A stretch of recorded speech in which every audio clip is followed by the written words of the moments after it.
Okay, so magandang araw po. So let's continue our discussion regarding work and energy principle.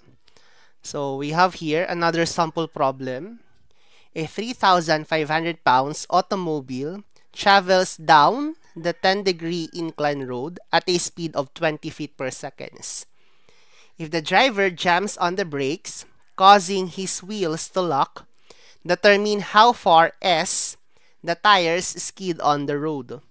The coefficient of kinetic friction between the wheels and the road is equivalent to 0.5. So let's analyze first the given problem and draw the figure. So we have a 10-degree incline road. And on that incline road, we have an automobile. And the automobile, the direction of it is going downward. No? So assume natin ito yung point of braking, or the point wherein the driver applies the brakes. So eventually, the automobile will decelerate until such time na mag-stop yung vehicle natin. No? Now, let's assume this will be our stopping point. So from this initial point to this final point, that will be the distance of skidding, or the distance that the automobile will travel. No? From the time that the driver applies the brakes. And that is unknown. No? And then, what are the given in the problem? We have initial velocity or initial speed that is 20 feet per second. And then, mag-i-stop yung vehicle natin. Final velocity will be equivalent to 0. No? And then, displacement S is unknown. Coefficient of friction is already given. Papansin natin, the given in the problem is a relationship of velocity and displacement. No.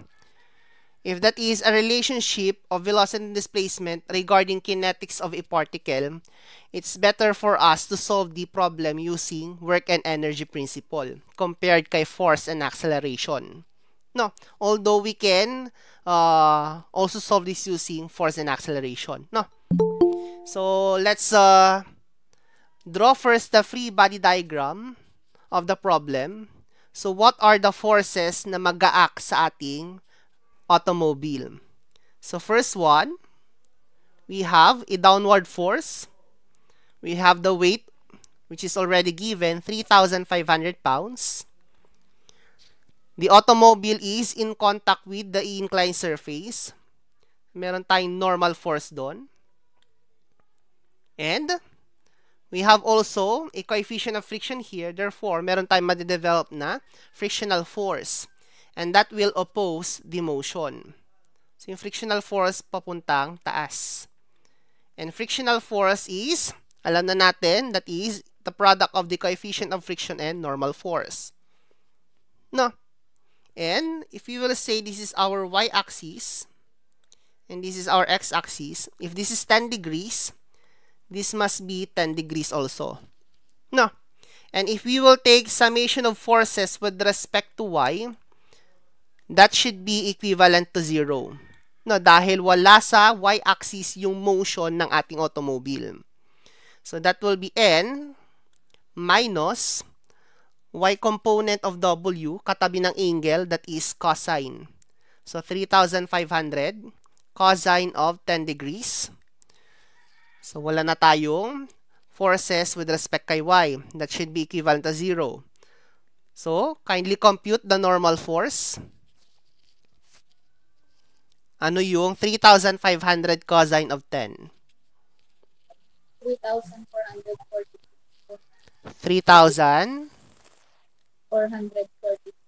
446.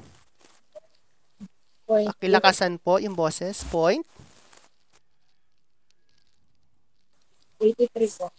83 pounds. Stored yung value para hindi tayo nag-round off. Kapag na-compute na natin yung frictional o yung normal force, you can now compute for the frictional force. And that is mu n. The coefficient of friction is 0.5. So 0.5 multiplied by normal force, 3446.83. What is frictional force? That is 1,000. 723. 723.41 41. pounds. Stored yung value as B. No? So, na-drawing na natin yung free body diagram. No? So, we can now use our work and energy equation. And that is summation of work done from initial point to final point. That will be equivalent to the difference of the kinetic energy in final point and initial point. No? Or that is 1/2 m v squared minus 1/2 m vo squared. No? But the final velocity is 0. Therefore, final kinetic energy will be also equal to 0. Dalang final velocity ay 0. So, cancelled na yon. No? So, let's analyze first the work done. So, yung work, that is force times displacement or force times distance. But yung force na i-consider should be parallel to the motion. So, ano ba yung mga forces na parallel dito sa motion? First one, frictional force, that is parallel. So, merong work na madedevelop. But then, it oppose the motion, it will have a negative work. No? So, negative, the force is frictional force, 1723.41, multiplied by the distance traveled of the particle or body, that is unknown, S. No? And then, for W, that is not parallel to the motion. Pero we can solve the components of W. No? Meron siyang Y component, pero yung Y component ng W, walang work.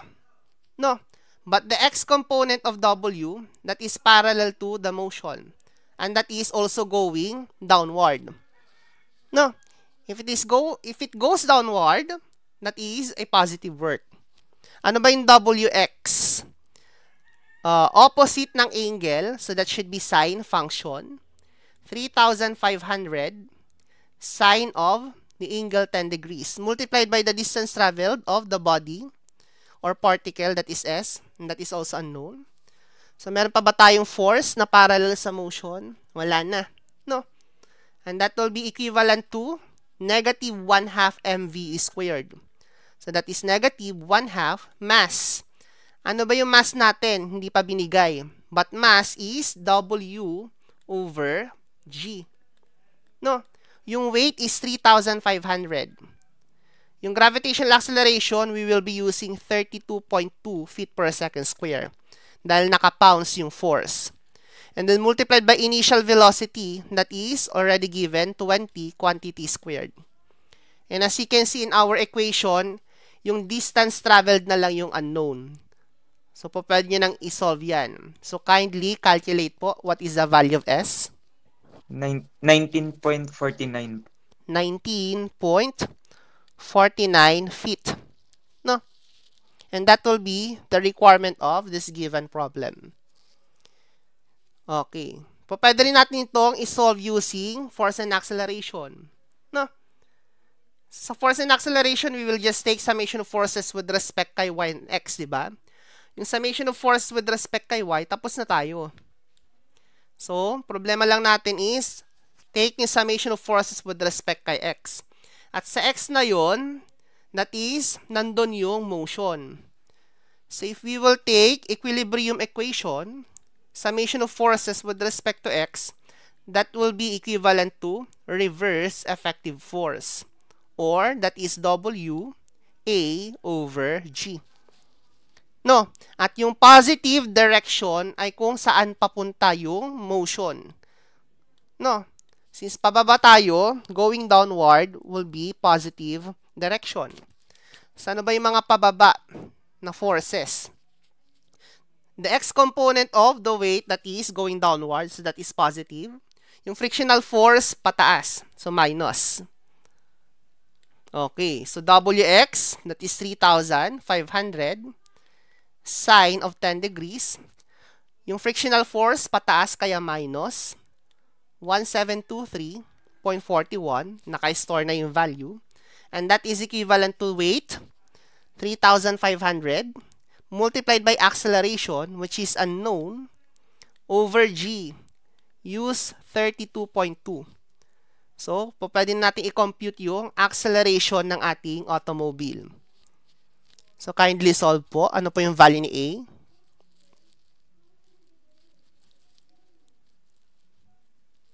Negative 10.26 po. Negative 10.26 feet per second square. Which is, yun yung ating condition. Dahil yung ating automobile will be decelerating. So, it will have a negative value of the acceleration. No? Pero hindi yung kinukuha. Ang kinukuha yung displacement or distance. Kapag meron tayong acceleration, meron tayong initial velocity, meron tayong final velocity, i-relate natin tatlo with respect kay distance, we can use a formula regarding constant acceleration motion. No? Dahil kapag walang sinabi mismo kung anong motion ng ating automobile, we can always assume that is traveling in a constant acceleration motion. No? So, relating these four parameters, pwede natin gamitin yung V squared equivalent to VO squared plus 2AS. No? Substituting the parameters, final velocity is 0. Initial velocity is 20, quantity squared, plus 2 times acceleration, negative 10.26, multiplied by S. So, mako-compute natin yung distance traveled, which is dapat parehas lang daw na 19.49 feet per, or feet. Do we have the same answer? Yes po, sir. Yes po, Okay. sir. So that will be our solution for this given problem. No? Pwedeng work and energy principle or force and acceleration principle. Okay, so medyo madali pa dahil iisa pa lang yung body na involved, no? Okay, let's proceed to another one. So we have here, oops.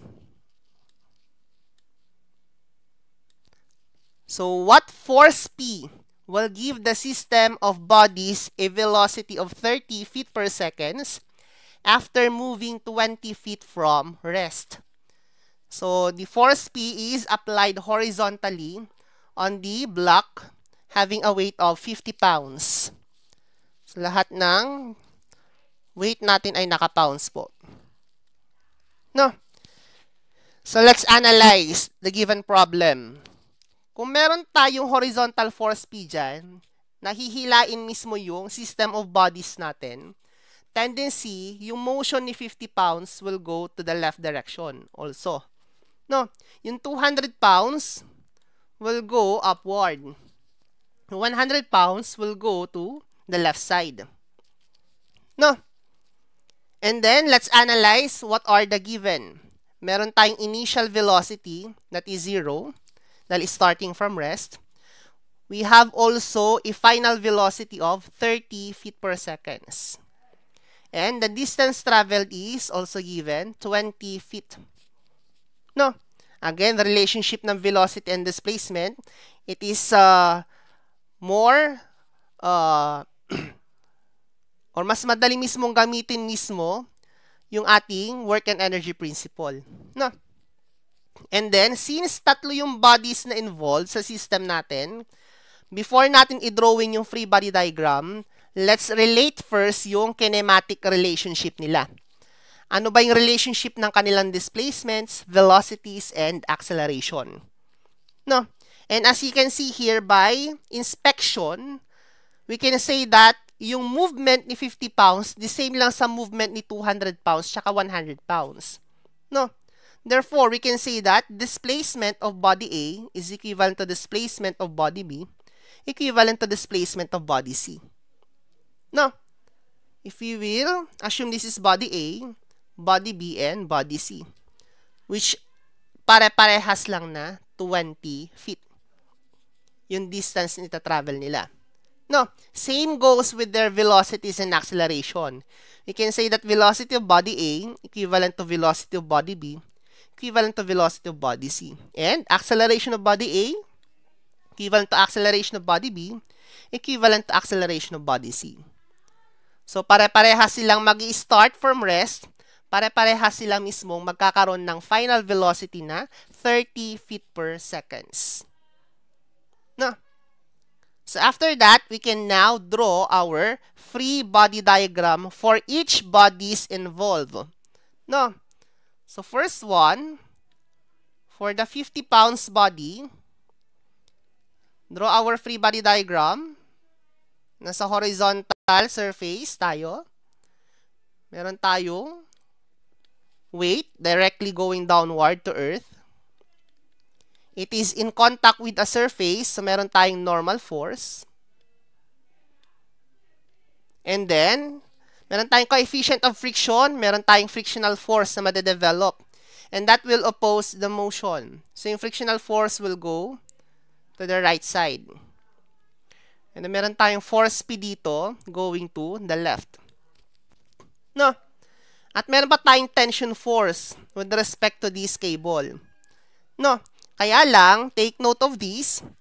When analyzing kinetics of particle using work and energy principle, walang work done sa force na nanggaling mismo kay cables, rods, and ropes. No? Kaya, pwede siyang ilagay sa free body diagram, pero wag niyong i-consider yung work done by the force comes from a support, which is a rod support, cable, or rope. No? We are assuming na walang work sila na ginagawa. So, para hindi natin na sila mai-consider, wag na natin silang i-drawing sa free body diagram natin. No? And the next one, for the 200 pounds body that is applied incline. So, meron tayong weight, 200 pounds. It is in contact with a surface. Meron tayong normal force dyan. And then, meron tayong frictional force opposing yung motion. And frictional force is mu n. Ang mu natin ay 0.2. This is also 0.2. No?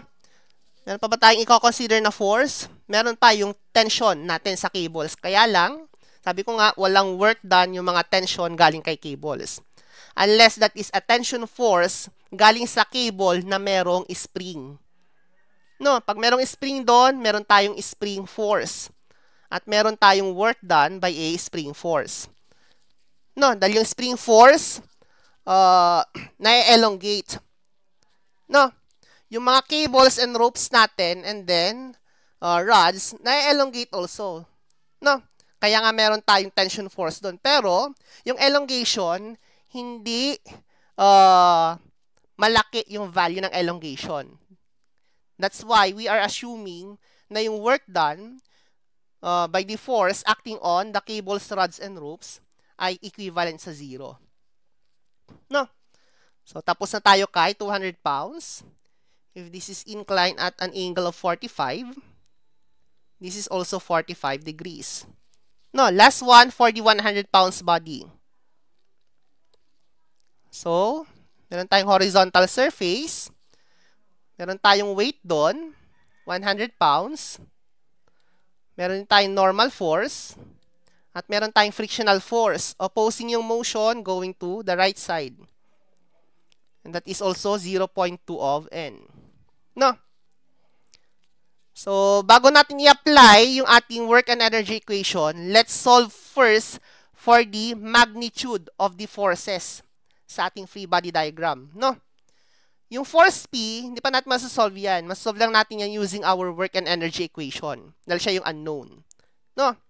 But for the frictional force and normal force, pwede natin isolve using summation of forces with respect to y-axis. No? Dito kay 50 pounds body, if we will take summation of force with respect kay y, by simple inspection, yung normal force ay 50 pounds, di ba? No. If normal force is 50 pounds, frictional force is 0.2 of 50. And that is equivalent to 10 pounds. No.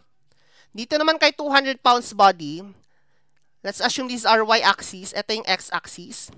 if we will take summation of forces with respect to y, that is also equivalent to 0. Dahil wala dun kay y-axis yung motion, na kay x. No? So, normal force minus katabi ng angle cosine, 200 cosine of 45 degrees equivalent to 0. So, what is normal force? Kindly compute. Ano ang 200 cosine 45? 141.42 po. 141.42 pounds. Therefore, we can now compute for the frictional force. And that is 0.2 of normal force, 141.42. So kindly solve for frictional force. 20 point something? 20? 28.28 po. 28.28. And that is pounds. No. Last one for the 100 pounds body. Again, by inspection, normal force is 100 pounds. Therefore, frictional force is 0.2 of 120 pounds. Okay. So, we can now use our work and energy equation. That is summation of work from initial point to final point equivalent to summation of the difference of kinetic energy final point and initial point. No, or that is summation of 1/2 mv squared minus 1/2 mvo squared. No, summation. Bakit summation to? Kasi nga, meron tayong tatlong bodies na involved. Sa ating work and energy equation, naka-apply na lahat yung bodies natin. No, we will just use our work and energy equation once. And then, mako-compute na natin yung unknown. No. And then, yung ating initial velocity, that is 0. So, that means, initial kinetic energy will become 0 also. So, cancelled na yon. No? So, analyze first, summation of work done. Doon muna tayo kay 50 pounds. Motion is going to the left. Ito, upward. Ito, going to the left. So, for the 50 pounds, ano yung mga forces na parallel sa motion? Meron tayong force P, unknown. No? And then, multiplied by the distance traveled of 50 pounds. And that is 20 feet. Para-parehas lang daw sila. Sabi natin kanina kay kinematic relationship. Frictional force, parallel. So, merong work. But, it oppose yung motion. So, minus or negative yung work done. Force is 10 pounds multiplied by the distance traveled of 50 pounds. That is 20 feet. So, meron pa ba tayong parallel kay motion? Wala na. No? So, balik tayo. Punta tayo kay 200 pounds body. So, ano naman yung mga forces dito na parallel sa motion? Frictional force, parallel. It oppose yung motion, negative work. So, that is minus 28.28 multiplied by the distance traveled of 200 pounds. That is also 20 feet. Yung x component ni 200 pounds going downward. Tama? Yun yung x component niya. Yung y component, walang work yon. Since pababa yung wx, that is negative work. Ano ba yung wx? Opposite ni angle, sine function. 200 sine of 45 multiplied by the distance traveled of 200 pounds body, that is 20 feet. No? Yan pa ba tayo consider na force parallel sa motion? Wala na. So, let's go to 100 pounds body. Iisa lang yung force na parallel sa motion. And then, it oppose yung motion, negative work also. So, that is 20 multiplied by the distance traveled of 100 pounds, 20 feet din. Sabi nga natin, pare-parehas yung distance traveled. No, according to our kinematic relationship. And that will be equivalent to summation of the final kinetic energy. No, for each bodies involved. Dahil yung ating initial kinetic energy, 0 na. Doon muna tayo kay 50 pounds. That is 1/2 m. Ano ba yung m? W over g. Ano ba yung weight kay 50 pounds or block A? That is 50 pounds na weight over G. We will be using 32.2 feet per second square. And then multiplied by final velocity, according to our kinematic relationship, pare-parehas lang yung ating velocities. So, pare-parehas lang silang mag-start from rest, pare-parehas silang makaka-acquire ng final velocity na 30 feet per seconds. So, this is 30 feet per seconds quantity squared plus final kinetic energy ni 200 pounds body. So, 1/2 M, ano yung M? W over G. Yung weight ngayon ay 200 pounds. Over G, 32.2. Multiplied by final velocity, parehas lang na 30. So, quantity squared yon plus last one, for the 100 pounds body, 1/2 100 over 32.2 multiplied by 30 quantity squared.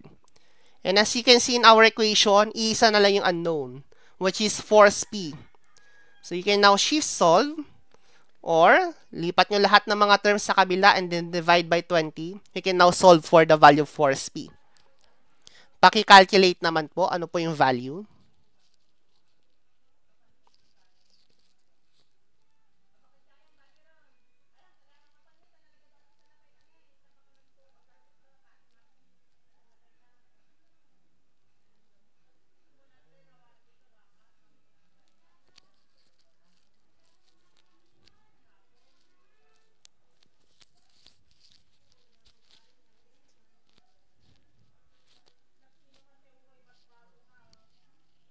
$64.86.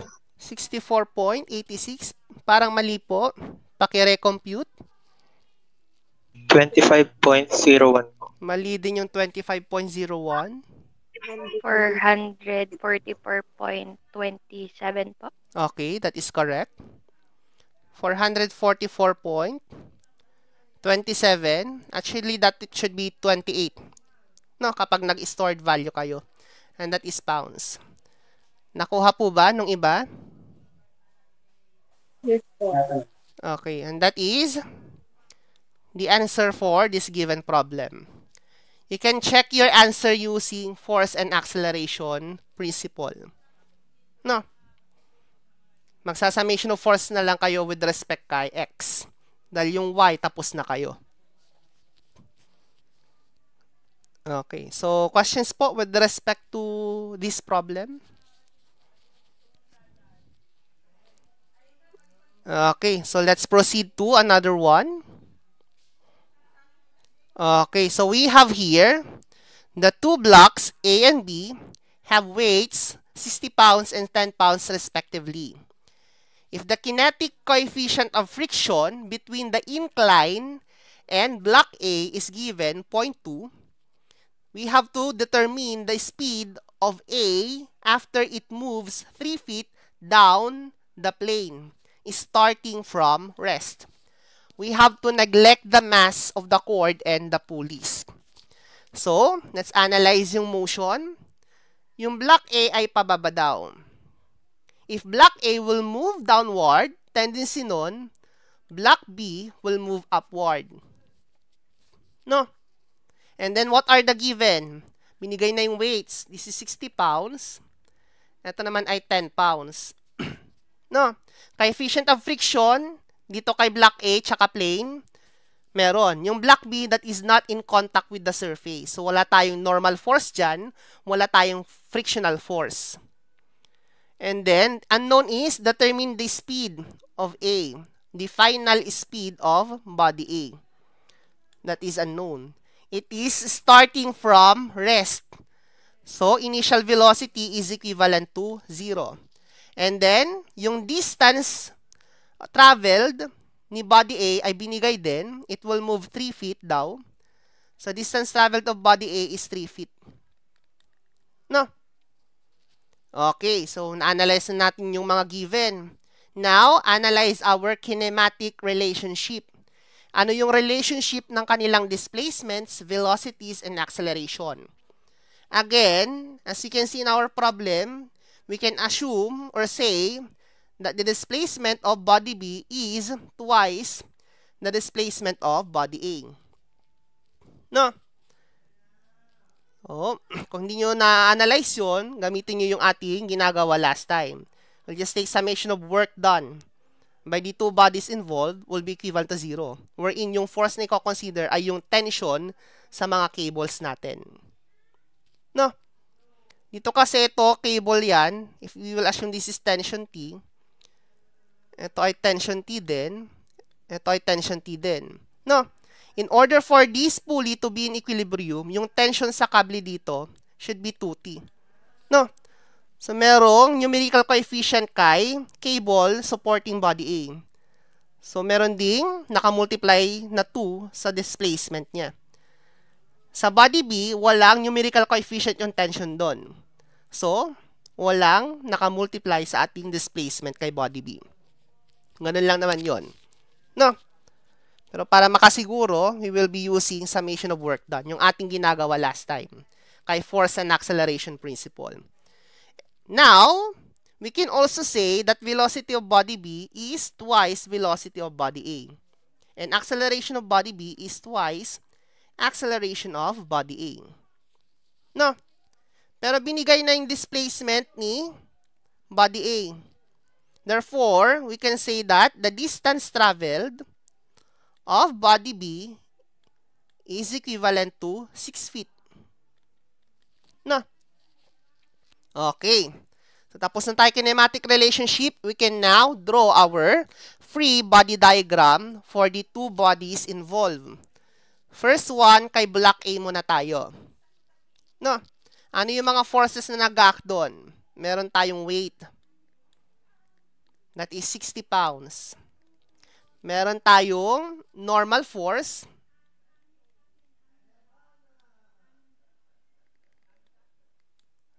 And then meron tayong frictional force. No? Yung frictional force, it will oppose yung motion.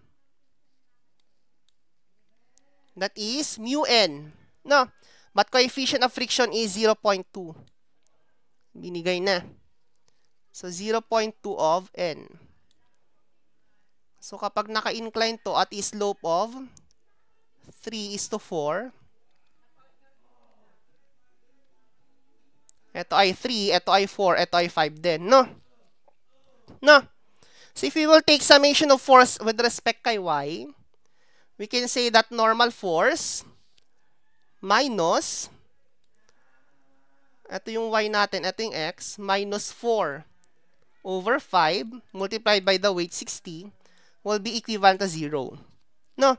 Therefore, normal force is 0.8 of 60, 48 pounds. No?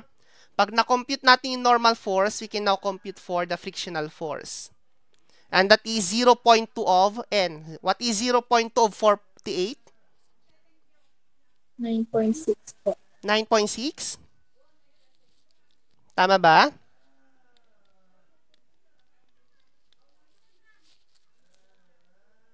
Okay. 9.6? Okay. So, meron pa ba tayo consider na force kay body A? Wala na, no? Meron pa tayong tension 2T dito, pero walang work na magagawa yung tension 2T natin. Next one, free body diagram for body B. Ano yung mga forces na mag-act doon? Meron tayong going downward na weight, which is 10 pounds. Wala tayong normal force, wala tayong frictional force. Meron tayong tension doon na pataas. Pero wala namang work done yung tension. So, yung motion ay going upward. Ito, yung motion going downward. Okay. Tapos na tayo kay free body diagram. Tama? Now, we can apply our work and energy principle. Summation of work done from initial point to final point. That will be summation of 1/2 m v squared minus 1/2 m vo squared. No? But, initial velocity is equivalent to 0. No? So, initial kinetic energy is also 0. No? pareha silang mag-i-start sa rest. No, hindi naman po pwedeng gagalaw yung isa nagmo-move. Unless, tatlo yung bodies natin. Po pwedeng hindi mag-move yung isa. No. But then when we say coefficient of kinetic friction, we can always say na magmo-move yung mga particle. Pero kapag sinabing coefficient of friction lang, po pwedeng yung kunin mismo or i-analyze kung magmo-move yung mga bodies or hindi. Okay. So, applying to our work energy equation, summation of work first. For body A, ano yung mga parallel na force sa motion? Yung frictional force parallel, pero ito oppose yung motion. Yung frictional force palaging negative yung work done nun. Dahil palaging ino-oppose niya yung motion. And that is negative 9.6 multiplied by the distance traveled of body A. Ano ba yung distance traveled of body A? Sabi kanina, 3 feet.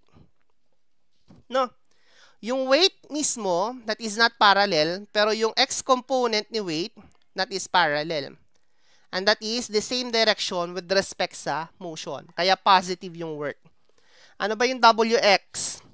That is 3 over 5 of 60. Multiplied by the distance traveled of body A, which is 3 feet also. So, tapos na tayo kay body A. Analyze now body B. Ano yung work done dyan? So, parallel yung force o yung weight sa motion. But then, it oppose yung motion minus. So, 10 pounds multiplied by the distance traveled of body B. Ano ba yung distance traveled ni body B? Na-solve na natin. That is equivalent to 6 feet. No? So, that will be the summation of work. And that will be equivalent to the summation of final kinetic energy. Dahil na-cancel na yung initial kinetic energy. So, that will be 1/2 mass for body A first. That is, yung weight natin ay 60 pounds. Over G, 32.2. No? Multiplied by final velocity. Ano ba yung final velocity natin? That is unknown. Final velocity of body A. And that is quantity squared. And then plus final kinetic energy ni body B. That is 1/2 mass, which is W over G. Ang weight ay 10 pounds over G, 32.2. No? Multiplied by velocity of, or final velocity of body B, quantity squared. No? But, according to our kinematic relationship, final velocity of body B is twice final velocity of body A. No? So, ito, cancel mo na. That is 2VA. And then quantity squared.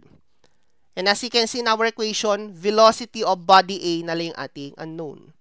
And that will be the requirement of this problem. So, kindly solve po. Ano po yung final speed or velocity ni body A?